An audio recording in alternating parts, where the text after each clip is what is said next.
Hello, everyone. Welcome to the show. I'm very excited to be joined today by Stephanie Walter, who is the founder of Erbe Wealth. How are you doing, Stephanie? I'm doing great. Thank you so much for having me. Yeah, thank you for coming on with me. I had a lot of fun talking with you offline, and I wanted to get you on today. We're going to be talking about how the very wealthy grow their money. And I believe this is a very timely topic. As everybody's seen, we're living in an area of stock market volatility. And so you have over 20 years of experience, both first as an agency owner in the insurance industry, right? And later in real estate investing.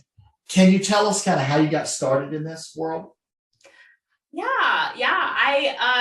I started my insurance agency about 16 years ago because I was super tired of working for the corporate world, and I think the last straw was my 2% raise I got, and just decided there had to be a better way of doing that. So I quit and started an insurance agency. I always loved real estate. I loved investing in it. I didn't really have any education. I just a lot of times went by my gut, which I'm in Denver. And so there were a lot of places where I expected that if Denver would grow, those areas would really do well. And so I bought most of my single families in between 2007 to 2009. And sure enough, Denver has just grown like gangbusters. So I did pretty well there. But I was introduced to apartment investing, and I went to a boot camp in 2016, and they told me all about the concept of syndication. I don't mind telling my age. I was 45 at the time. Had never heard of the concept of syndication, which is really just a group of people that buy a large building and that no one could do on their own. And I was sold with that. So the next couple of years, I just got all the training I could get about doing syndications. I performed my first syndication by myself in 2018. Realized I never wanted to do one by myself again. It's definitely a team sport. So I met my partner around that same time. And since then, we've worked with each other ever since. We've just finished our 11th syndication, and I sold my agency last year. I like to say I retired, but I just more or less have thrown myself into this world of syndications and really getting the word out there, because it is such a great way to invest, or at least diversify your portfolio. Absolutely. Yeah. And people ask me about retirement, and I don't know that I'll ever fully retire. I want to be using my brain and doing things. Yeah. So, we've done a little bit of real estate investing, me and my family, and super fascinated by it all. And it's been really beneficial for us as well. So what do you see the very wealthy doing to grow their money? Yeah, that was kind of when I got into this business. As I mentioned, I got a partner. He was really great at finding the properties and operating them. But the other part of this business is you need to be able to raise capital, which is what I kind of threw myself into.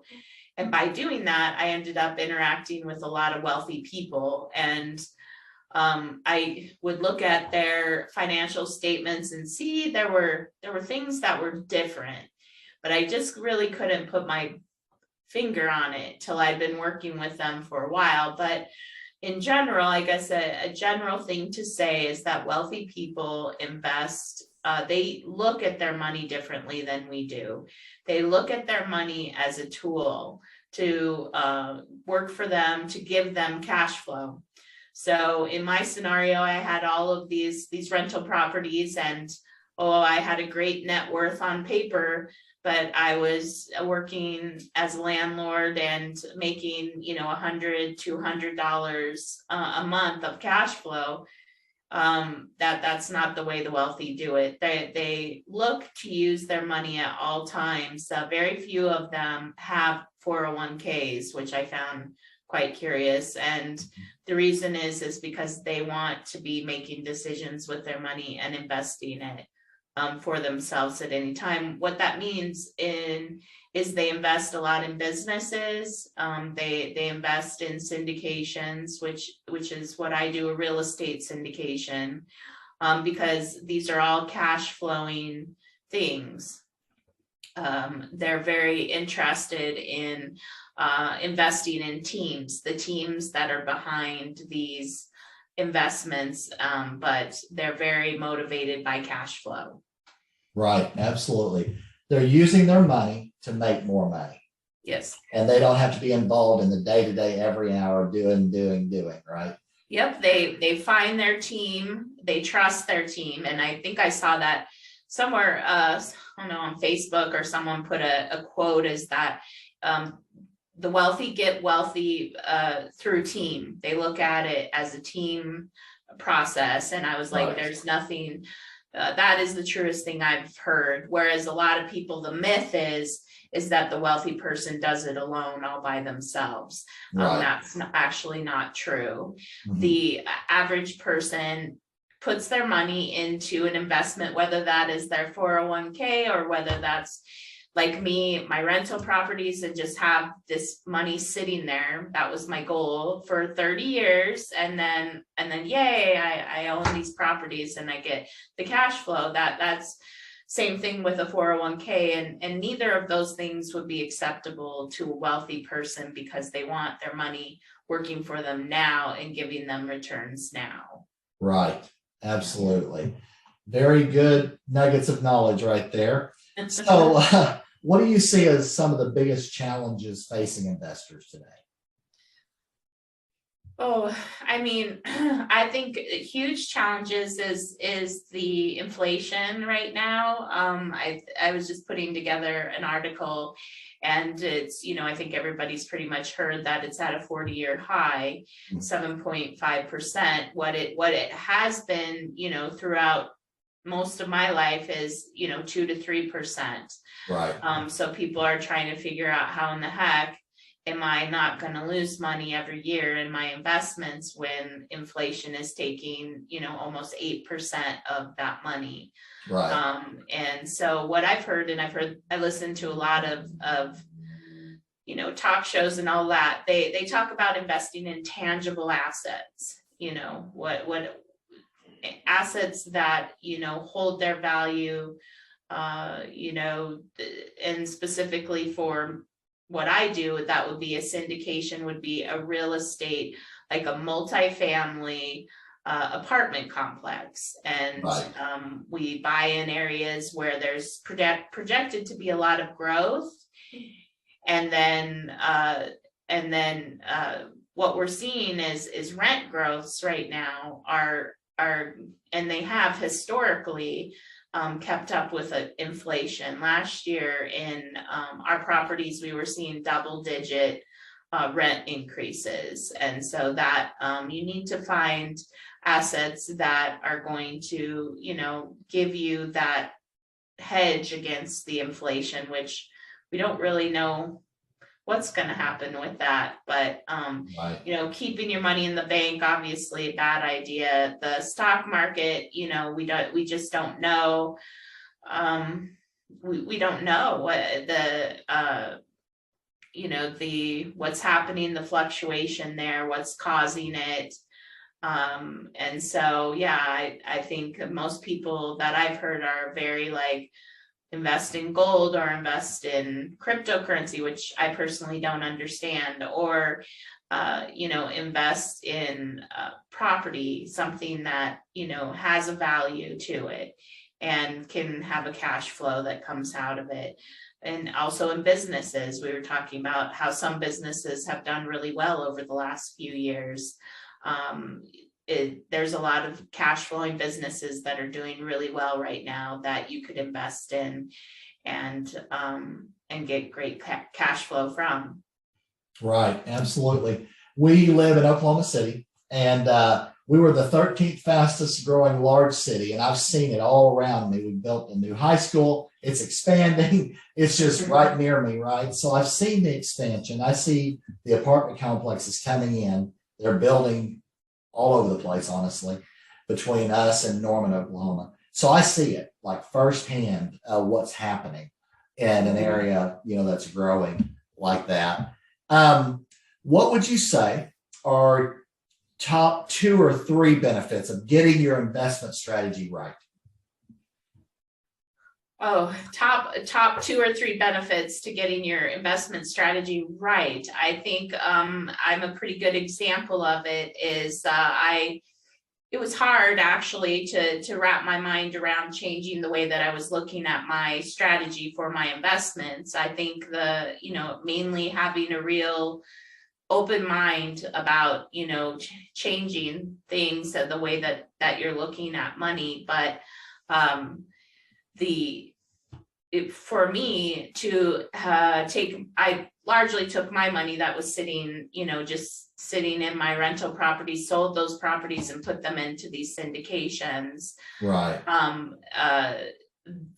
And I changed my mindset from accumulation, which was what I was doing, just accumulating assets and waiting for 30 years, or taking charge of my money now and making it work for me now. And the difference between doing that is I invested all of my, money into different types of syndications, but all of that were cash flowing. And as a result of that, I was able to retire. My cash flow replaced my business income. Okay. And that's really, it's a mindset change more than anything that people have to, we've been sold this 401k, and I'm not, I try not to say it's, a terrible thing, but you do need to have some diversification even from your 401k. And that to me, the best, I tell people, I work with a lot of people that are landlords and they're tired and they want to put the money into syndication because they don't have to do anything. They get reports every month. They get their cash flow check every month. So that's something that they like to do. But, that is a great way to diversify, to have some assets that are cash flowing and that are in real estate, actually. And that is, real estate is not correlated with the stock market. And so to have some of your money out and in those alternative investments is very smart. And what I have seen is then when people actually change that mindset and see the cash flow coming in every month, they're like, oh, okay, I can use my money to give me cash flow to therefore give me more freedom from what I'm doing right now. And I think that's an important thing. I hope I didn't go around the question there, but no, I don't think so. I mean, the end game, you're building wealth and you're doing it in a different way more quickly, it sounds like to me. Mm-hmm. And I don't, quickly could be quickly, but also it's not connected to the stock market in any way. It's connected to what you were talking about, which is we invest in areas of growth, like what you're seeing, this tremendous growth. And there is, a lot of people don't know this, but there's a housing shortage, an affordable housing shortage. I won't go into all the reasons of why, but it has just been exacerbated in the last few years. And so it's a great time to look at investing in multifamily apartments, because there's just the demand for it. Well, you want to be in an area where there's demand. Yes, sure. That's it. Absolutely. So, well, you've given us a lot of great insights, Stephanie. I really appreciate you coming on the show with me. What are the best ways for people to connect with you? The best way is to get a hold of me on my website, which is www.erbewealth.com. And I'm going to be starting a podcast it's just not quite off the ground yet, but that will be the best place to go. I have a lot of articles, education on my website. That's really, the best place to get information to learn more. Okay, very good. Well, I encourage everybody out there, reach out to Stephanie. And thanks again for coming on with me today. I really appreciate it. Thank you so much for having me, Andy. Absolutely. My pleasure. That's going to do it for the show today. Thanks everybody for joining, and we'll talk to you soon. Thank you.